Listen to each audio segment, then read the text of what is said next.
कौन गगनदीप? मेरे नॉलेज में यहाँ पर कोई गगनदीप काम नहीं करता है। मेरा तो दिमाग ही काम नहीं कर रहा। बस एक बार पापा जी आ जाए ना तो उनसे पूछकर सारी कंफ्यूजन क्लियर हो जानी है। प्रीतो,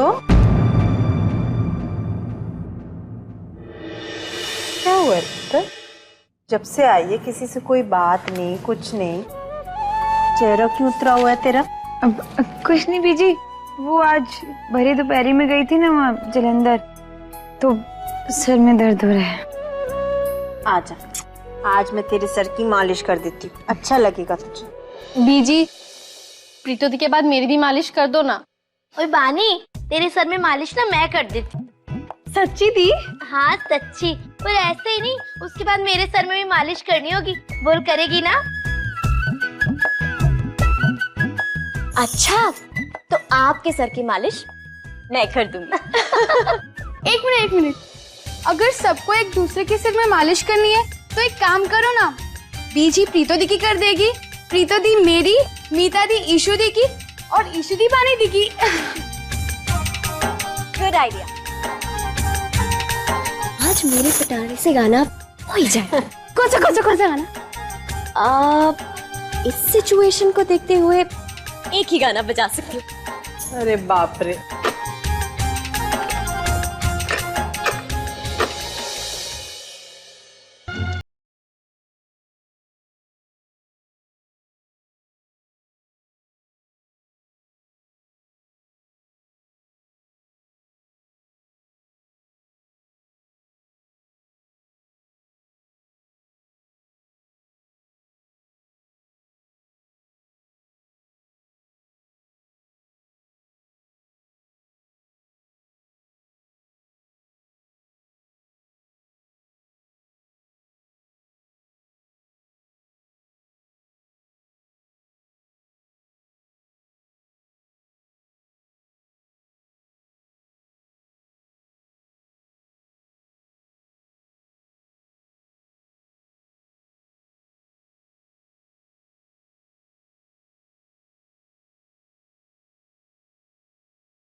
पापा जी, ओए वाह भाई, आज दरवाजा मेरी सोनू बेटी ने खोला है। हैं सोनू बेटी लंबी हो गई है, बड़ी हो गई है, शाबाश। ये आ गए? हाँ जी, हाँ जी। कैसा रहा आपका दिन? कमल जी, कभी कभी अच्छा काम करना भी ना बंदे को मुश्किल में डाल देता है। अब क्या बताऊं, मेरे एडिटर साहब मेरे काम से इतने खुश हैं कि मुझसे कहने लगे, गगनदीप जी आप मुझे पहले क्यों नहीं मिले? और ये कहने के बाद मुझे 2 किताबें पकड़ा दी प्रूफ रीडिंग के लिए। अब अच्छा तो लगता है लेकिन थोड़ी थकान हो जाती है। चलिए, फिर भी सालों बाद किसी को आपके काम की कदर तो हुई। वैसे आज प्रीतो भी जलंधर में थी। अच्छा, जलंधर? तो चलिए, आई क्यों नहीं मुझसे मेरे ऑफिस में मिलने? हैं? वैसे तू अगर आ भी जाती ना तो मैं तुझे मिलता ना, क्योंकि मैं अपने पब्लिशिंग हाउस की दूसरी ब्रांच में गया हुआ था। हाँ पापा जी, वो मैंने सोचा तो था कि मैं आऊंगी आपके दफ्तर, पर मोना मासी की यही ना बहुत देर हो गई, इसलिए आ नहीं पाई। चलो कोई बात नहीं। अब दोबारा तो नहीं जाना ना जलंधर तुमने? अब नहीं जाना है ना पापा जी, वो जो कपड़े सिलने के लिए लाई हूँ ना उनको वापस करनी है। तो तेरे जाने की क्या जरूरत है इतनी दूर? कपड़े सिल जाएंगे तो कपड़े मैं दे दूंगा। हैं? अच्छा भाई, खाने में क्या बनाया है? पापा जी, आज मैंने छोले कुलचे बनाए हैं। छोले कुलचे? ओए होए, सुन के मेरी भूख बढ़ जाती है। चलो भी लगाओ खाना, साथ में बैठ के खाते हैं।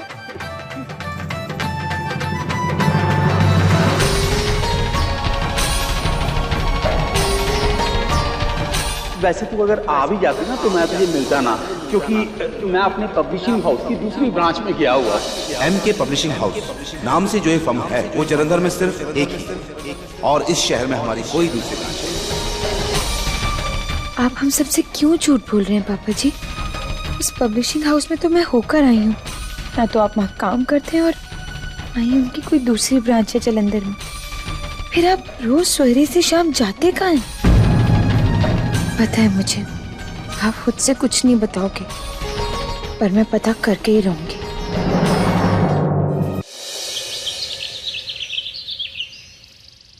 देर कर दी बस, आ जाती है 9 बज गए।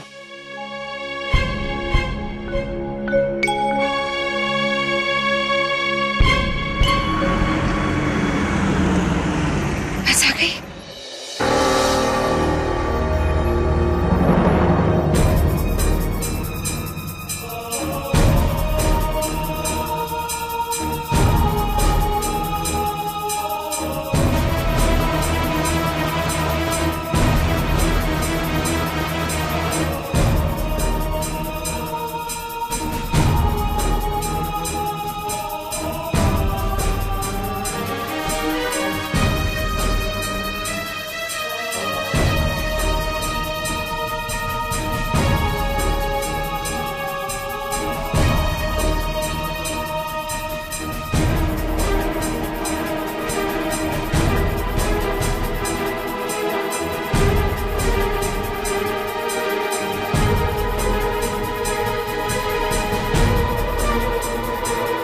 पापा जी होटल में यहाँ क्या करने जा सकते हैं?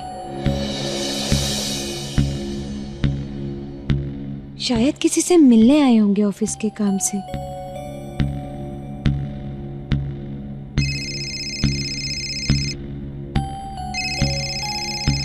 हेलो, हाँ बीजी, हाँ अभी मासी के साथ हूँ। हाँ नहीं बस 2-3 घंटा और लगेगा। हाँ जी, हाँ बीजी, ठीक है बीजी, ओके बाय।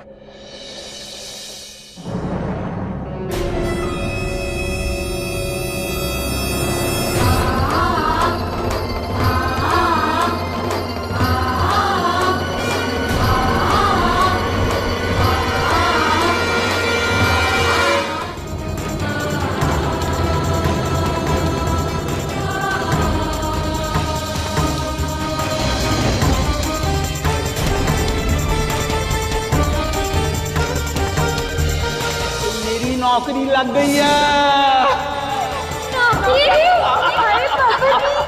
ये तो बड़ी खुशखबरी की बात है, लेकिन कहाँ? सर एक पब्लिशिंग हाउस में।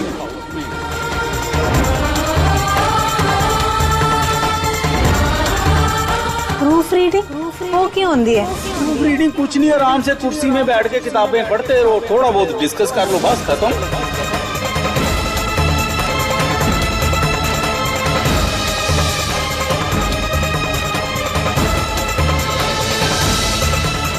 मेरे एडिटर साहब मेरे काम से इतने खुश हैं कि मुझसे कहने लगे, गगनदीप जी आप मुझे पहले क्यों नहीं मिले?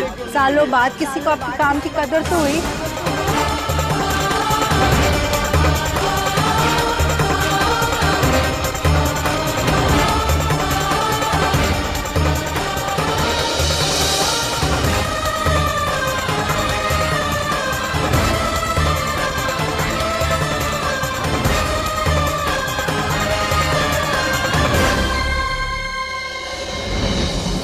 डालो। ओ कमल जी आप क्यों परेशान होती हो, सुबह तक आराम आ जाएगा। और वैसे भी दिन भर बैठ के तो काम करता हूँ ऑफिस में। मुझे पापा जी से पूछना होगा कि उन्होंने इतना बड़ा झूठ क्यों बोला हम सबसे। मुझे अभी पूछना है।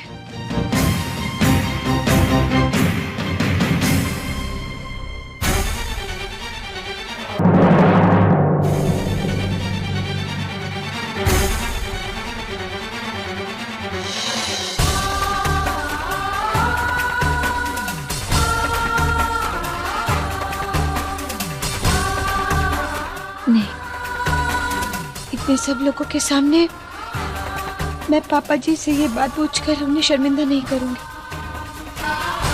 नहीं पूछ पाऊंगी।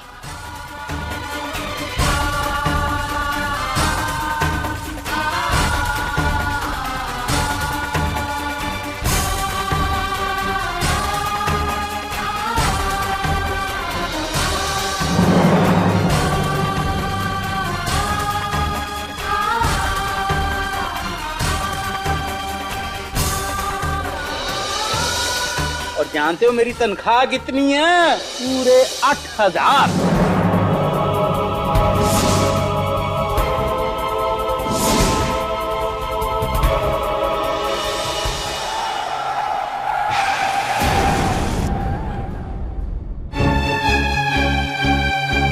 अरे घर बार नहीं है क्या?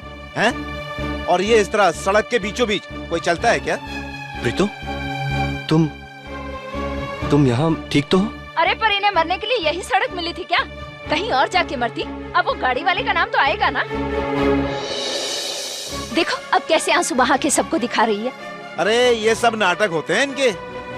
मुझे तो लगता है इसने ये सब कुछ जानबूझकर किया है। देखिए आप लोग जरा शांत रहेंगे प्लीज। मैं नहीं जानता हूँ, आप जाइए। और चलो भाई चलो, हमें क्या लेना। प्रीतो चलो गाड़ी में बैठ।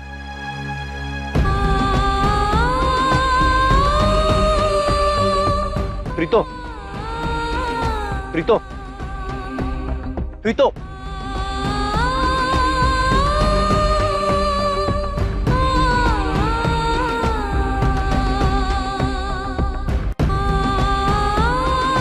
प्रीतो क्या हुआ? मुझे अकेला छोड़ दो। प्रीतो गाड़ी में बैठ जाओ। चले जाओ यहाँ से, मुझे कहीं नहीं जाना। प्रीतो ऑलरेडी बहुत तमाशा हो चुका है, गाड़ी में बैठ जाओ प्लीज। मुझे तुमसे कोई बात नहीं करनी, प्लीज जाओ। बात करने के लिए कौन कह रहा है? तुम चुपचाप बैठी रहो ना। I'll just drop you। Please please जाओ। देखो प्रीतो, अगर तुम गाड़ी में नहीं बैठोगी मैं ऐसे नहीं जाऊंगा। मैं तुम्हें इस हाल में नहीं छोड़ सकता। प्लीज।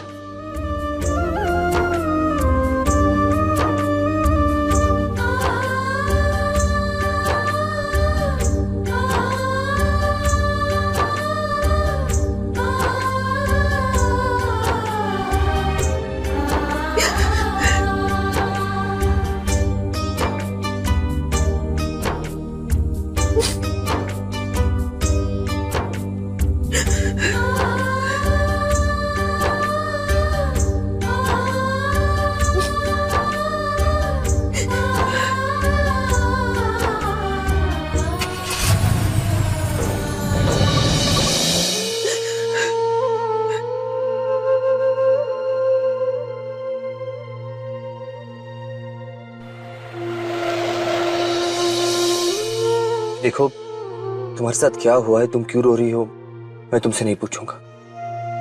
लेकिन जब तक तुम रोना बंद नहीं करती मैं गाड़ी नहीं चलाऊंगा। तुम रो रही हो इसलिए मैं रोड पे कंसंट्रेट नहीं कर पा रहा।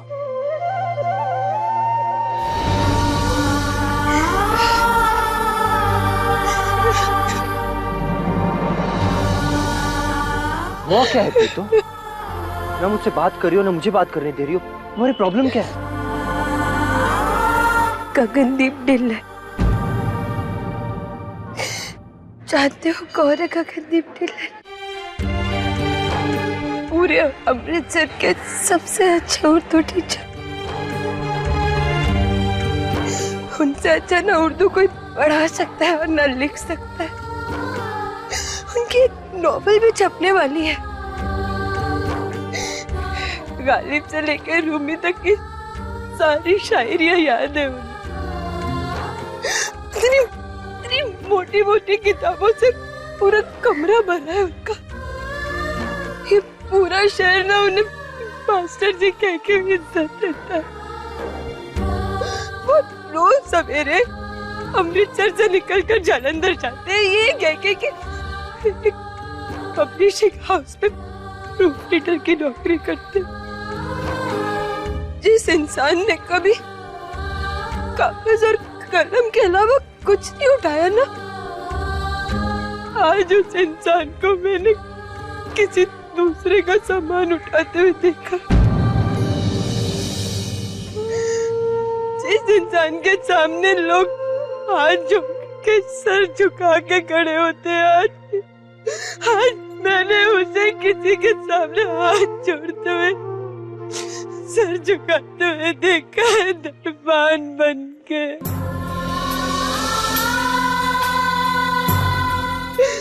मेरे पापा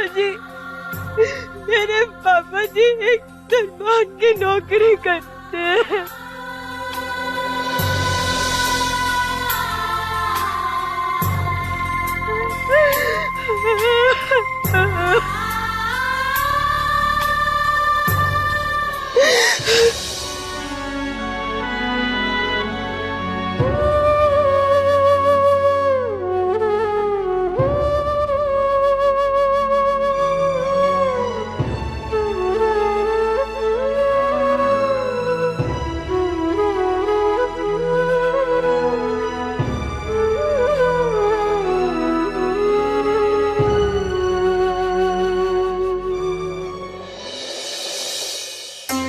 जी स्कूल में उर्दू सब्जेक्ट पढ़ाया करते थे,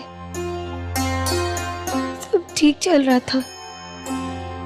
पर जब स्कूल के सिलेबस से उर्दू सब्जेक्ट हटाया गया तो पापा जी को भी नौकरी से हटना पड़ा। पापा जी की नौकरी जरूर चली गई थी, लेकिन उन्होंने हमें जिंदगी के बहुत प्यारे सबक दिए। उन्होंने हमें सिखाया कि कैसे तकलीफों में हमें हार नहीं माननी चाहिए। उन्होंने हमें सिखाया कि चाहे कितना ही दुख आ जाए, लेकिन उस दुख में छोटी छोटी खुशियों को कैसे ढूंढा जाता है। लेकिन आज मुझे इसलिए तकलीफ हो रही है क्योंकि पापा जी ने हमें हमेशा जिंदगी में लड़ना सिखाया है, लेकिन आज वो होती जिंदगी से हार मान गए। मैंने मेरे पापा जी पर कभी गुस्सा नहीं किया, लेकिन आज मेरा दिल कर रहा है कि मैं आज उनसे खूब गुस्सा करूं, उनसे खूब लड़ूं। हमें से कभी उनसे किसी ने कोई सवाल नहीं किया, लेकिन समझ नहीं आ रहा है कि क्यों उन्होंने हार मान ली अपनी जिंदगी में। जिसे तुम हार समझ रही हो उसमें भी उनकी जीत है प्रीतो। हार तो उनकी तब होगी जब तुम उन्हें गलत समझोगी। अपने लिए दुनिया को हराना बहुत आसान है, लेकिन अपनों के लिए दुनिया के सामने सर झुकाना बहुत मुश्किल है।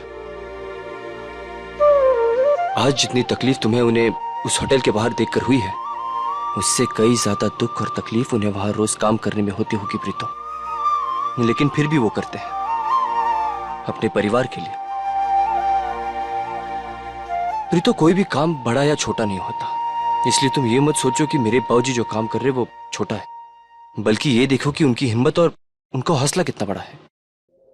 वो सब ठीक है, लेकिन उन्होंने झूठ क्यों बोला हम सबसे?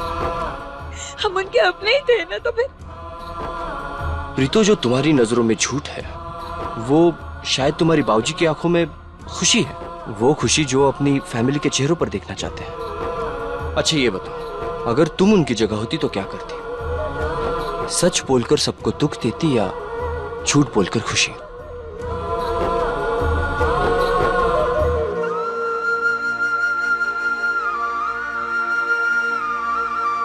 तुम बहुत खुशकिस्मत हो प्रीतो, जो तुम्हें ऐसे फादर मिले हैं जो अपने परिवार से इतना प्यार करते हैं। वरना इस दुनिया में ऐसे भी माँ बाप हैं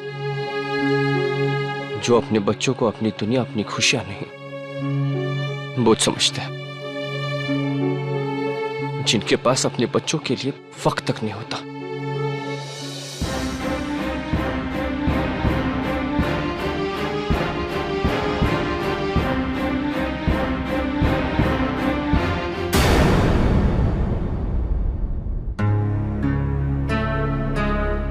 ट्रस्ट मी प्रीतो, तुम्हें अपने बाबूजी पर गुस्सा नहीं, फक्र करना चाहिए।